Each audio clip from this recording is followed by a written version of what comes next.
Durante o Concílio de Constança, de 1414 a 1418, cerca de 700 prostitutas atenderam sexualmente os participantes da igreja. As famílias de posse, normalmente elas indicavam o primogênito para que fosse padre e as mulheres para que fosse freira. O sacerdote, ele começa sempre do lado direito do altar, ele vai incensando. Essa prática de fazer o sinal da cruz antes se fazia com o polegar. Até hoje, né, o bispo costuma fazer isso na crisma, na quinta-feira santa. A questão da água benta, como é que surge a ideia da água benta?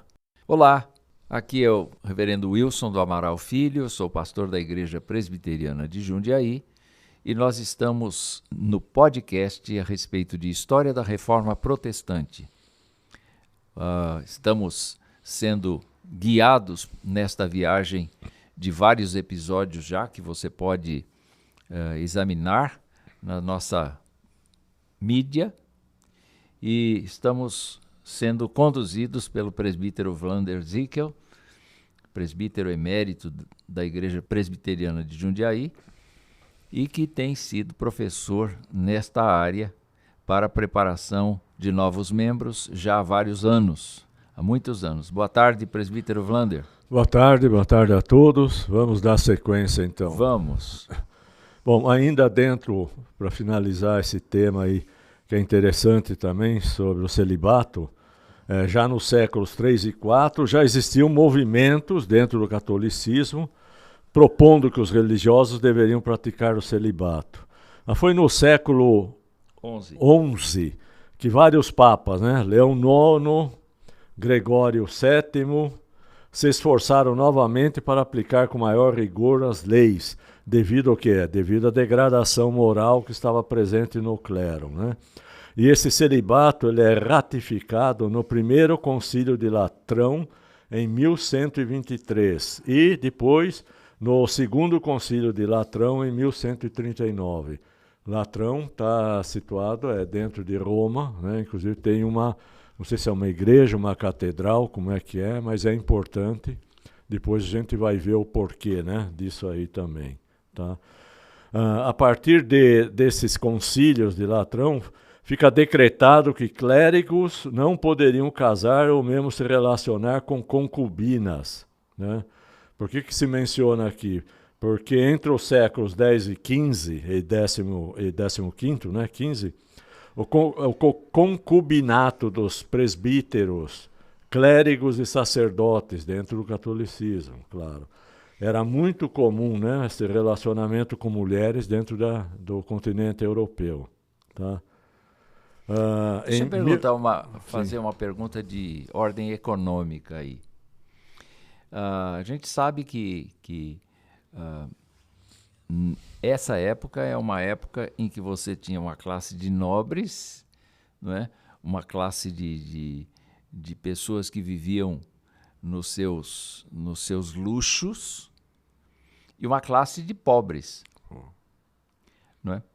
Essas mulheres geralmente vinham da pobreza, né? Para auxiliar o sacerdote. Realmente a sociedade na época, a gente tem que considerar que já no tempo de Lutero, em torno de mais avançado, já a população sem instrução beirava já os 90%. Nessa época aqui, então, alguns séculos antes, a gente pode já imaginar, né, como é que era. Poucos eram os que tinham instrução, que tinham recursos. Então, realmente, tudo favorecia a prática até da prostituição. Né?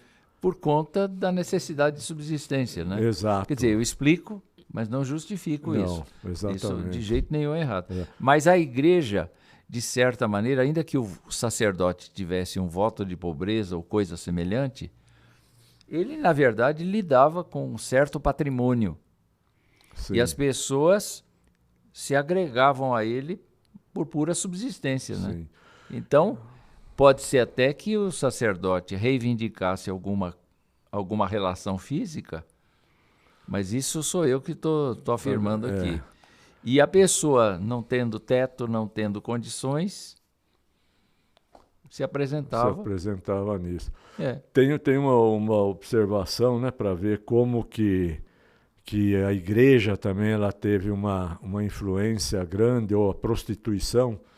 Recentemente eu vi uma reportagem que falava que, indiretamente, né, a formação dos bordéis teriam ajudado, inclusive, a disseminação do cristianismo, através justamente de todas essas práticas, porque eram praticadas tendo a presença de gente realmente da igreja.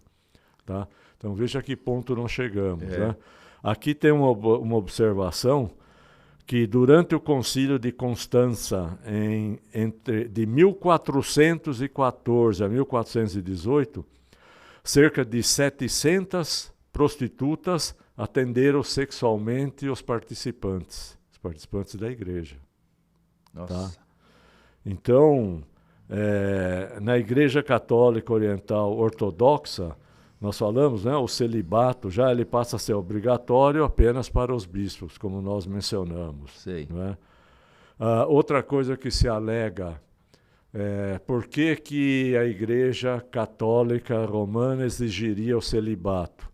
Se dizia o seguinte, como era tradicional, né, em complemento ao que o nosso pastor falou, as famílias grandes, as famílias de posse, normalmente elas indicavam o primogênito para que fosse padre e as mulheres para que fosse freira, a primeira. Né? Então muita gente ia sem ter vocação nenhuma, por isso que dá todo esse problema. E por que se alega que a igreja, uma vez tendo o grupo formado de sacerdotes, por que ela proibia, ela não queria o casamento, muito menos que se gerasse a prole, como diz aqui.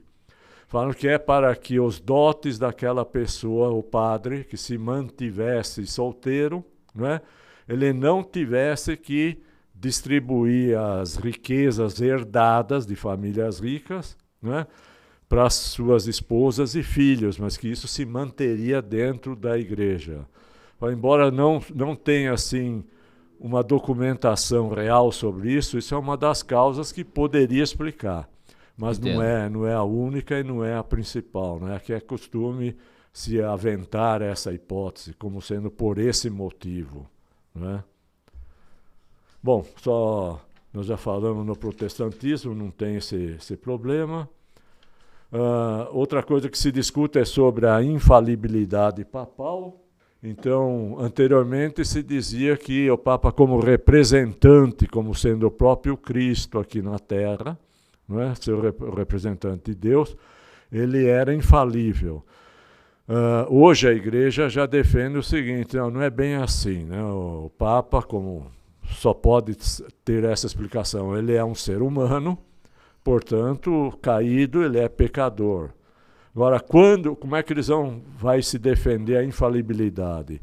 Só quando ele assume, por exemplo, a cátedra, como diz aí, ele fala de ex-cátedra, que literalmente seria, ele fala do trono, da cadeira que teria pertencido ou sido ocupada por Pedro. Então, quando ele fala para toda a comunidade cristã define um dogma, ou um cânon de comportamento para todo o cristianismo, não é? Todos os fiéis. Então, ele está falando em nome da igreja, em nome de Deus, nessa condição é que se manteria, se justificaria a infalibilidade dele. Quer dizer, foi achado um caminho para se explicar isso, mas nós sabemos que infalível é infalível e não dá para argumentar o contrário, né? Quando ele fala, ele tem o poder das chaves, né? Poder das chaves. Aquele texto de Mateus capítulo 16, que vai nos dizer que eu te darei as chaves do reino, o que desligares na terra será desligado no céu, que ligares na terra será ligado no céu. Só falar um pouquinho agora sobre o uso do incenso. O uso do incenso também para o catolicismo, representar a oração dos fiéis. Né? Assim como quando nós vimos sobre as velas, né, que o derretimento das velas é a fumaça que sai, ela sobe, claro, é mais leve que o ar, ela sobe, e se dizia então, simbolicamente, que aquela que estava subindo seria a oração dos fiéis. Aqui também diz que o incenso é representar a oração dos fiéis, né? Também no sentido de que sobe aos céus. O incenso é usado lá na liturgia das horas, que é quando tem a oração pública e comunitária, na adoração ao Santíssimo Sacramento, nas exéquias. Então acho que todo mundo que foi em velório observa, né? Nas exéquias e na cerimônia de dedicação da igreja e do altar. O que acontece? Quando vai iniciar uma missa, né? O sacerdote ele começa sempre do lado direito do altar, ele vai incensando, que é para como que um sistema de purificação, de entrega total a Deus. Começa do lado direito, dá a volta total no altar. Sempre busca do lado direito. Uns dizem, por que tem a preferência do lado direito? Uns dizem que é porque tem uma passagem que diz então que as ovelhas seriam separadas, colocadas para o lado direito, e os bodes para o lado esquerdo, né? Então, isso seria uma possível explicação. Tá? Entendo.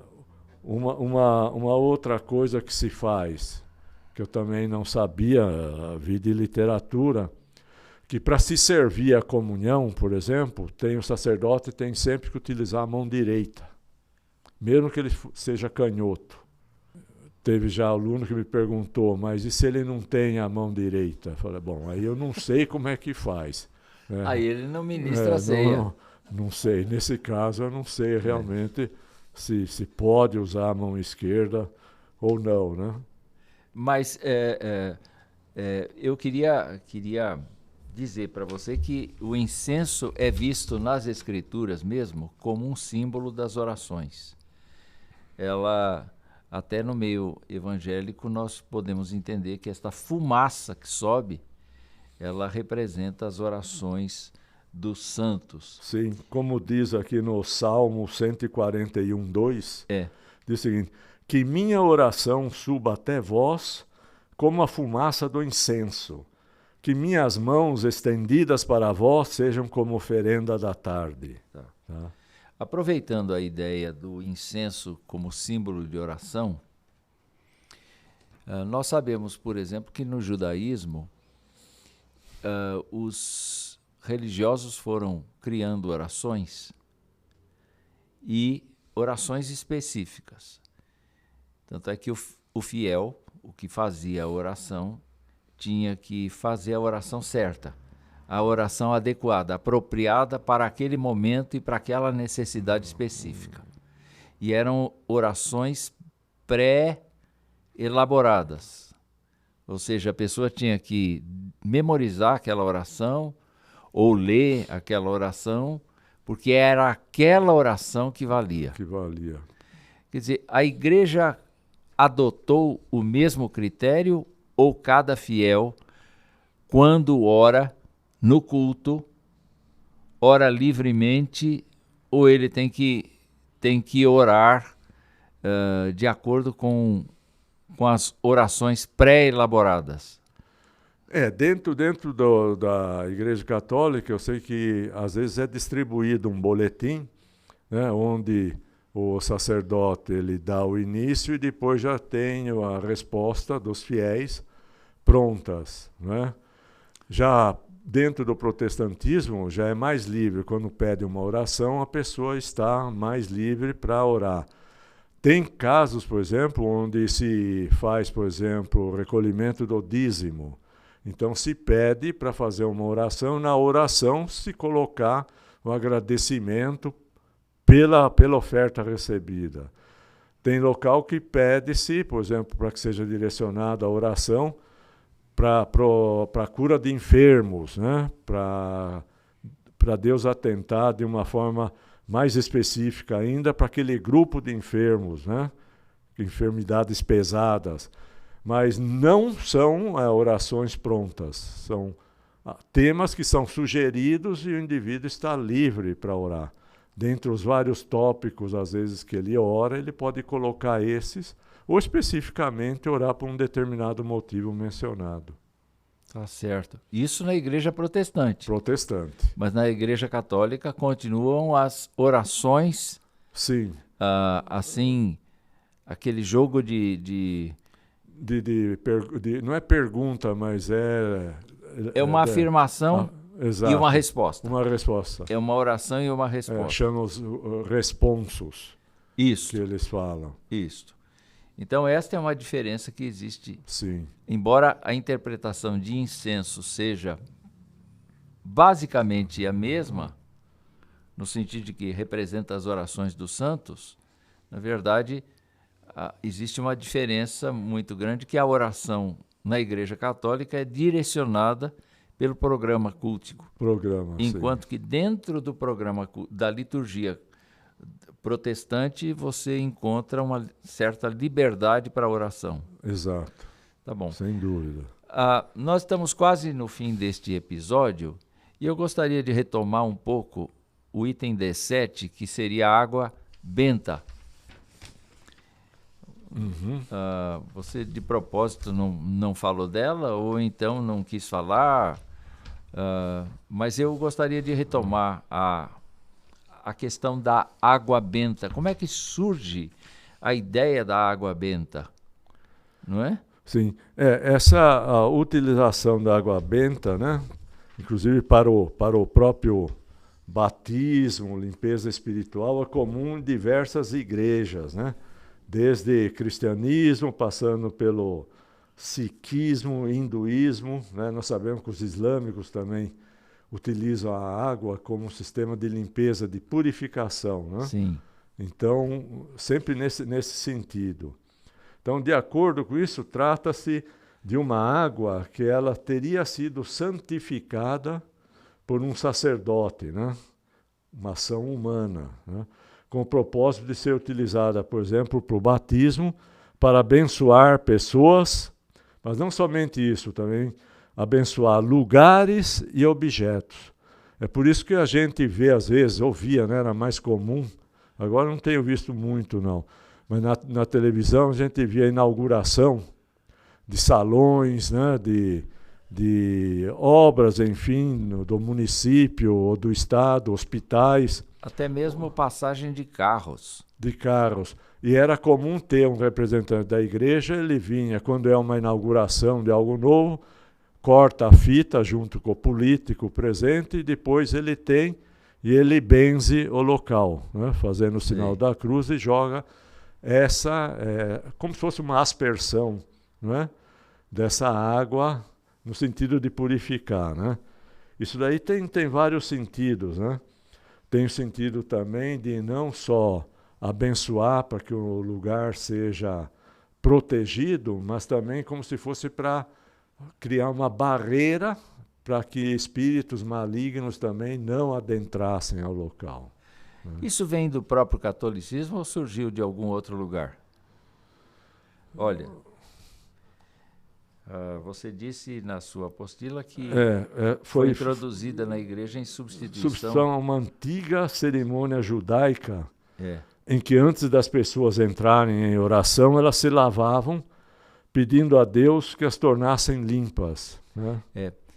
Até quanto você percebe que o ritualismo judaico se tornou prática da igreja a católica apostólica romana? Entrar pelo lado direito, incensar o altar, santificar a hóstia de maneira que ela tem que ser adorada, fazer a água benta um instrumento de expulsão de espíritos.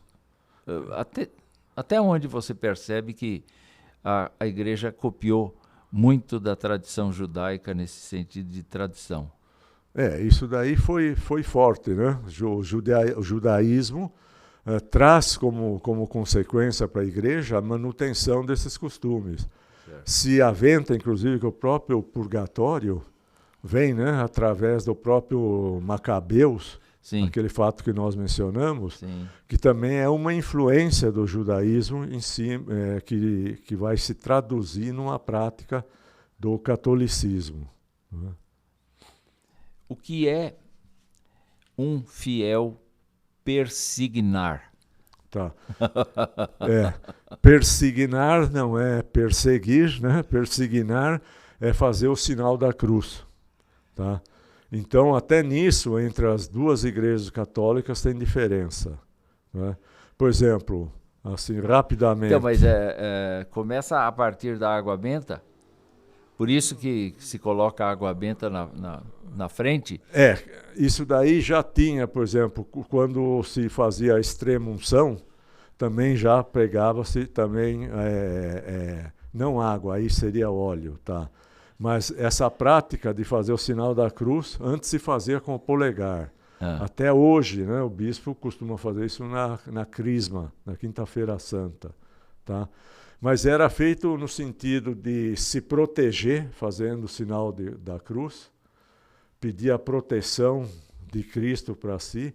Se fazia quando passava em frente, hoje se fala ícone, né, mas era uma obra religiosa, né, como um santuário, uma catedral, uma igreja, uma estátua, não é, que tivesse algum de santo, alguma coisa. Sempre se fazia isso em homenagem, em respeito. Tá?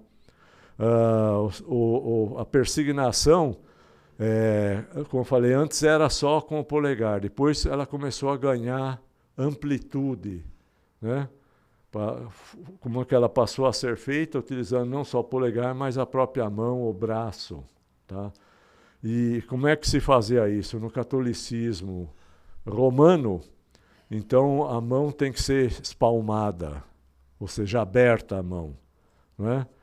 E com os 5 dedos se faz então na testa, no peito, se fala Pai, Filho, no peito, vai para o ombro esquerdo, é o Espírito Santo, vem para o ombro direito, amém. Tá? No oriental, né, na ortodoxa, pega sempre a mão direita. Os 3 primeiros dedos, o polegar, o indicador e o médio, né? Médio. Tem que juntar os 3, né? E esses outros 2 aqui, que é um minguinho, que a gente chamava, e um outro, tem que ir para a palma da mão. Eu, por exemplo, com a minha artrose, já não consigo levar exatamente. E com a mão nessa condição, né, que fica mais como uma garra, tá, também vem. E testa é Pai, só que não é no peito, é na cintura, não fala nada. Aí, em vez de ir para o ombro esquerdo, vem para o ombro direito, é Espírito, e daí vai para o ombro esquerdo, Santo. Então a gente vê que os movimentos são distintos. Ambos representam a cruz, mas em sentidos diferentes. Muito bem, nós chegamos ao final deste episódio. Poderíamos continuar, mas o tempo urge. Então nós vamos nos despedindo de você. Acompanhe os nossos episódios no canal da Igreja Presbiteriana de Jundiaí. E eu quero me despedir aqui do presbítero Wander. Até logo! Até logo, muito obrigado, até o próximo episódio.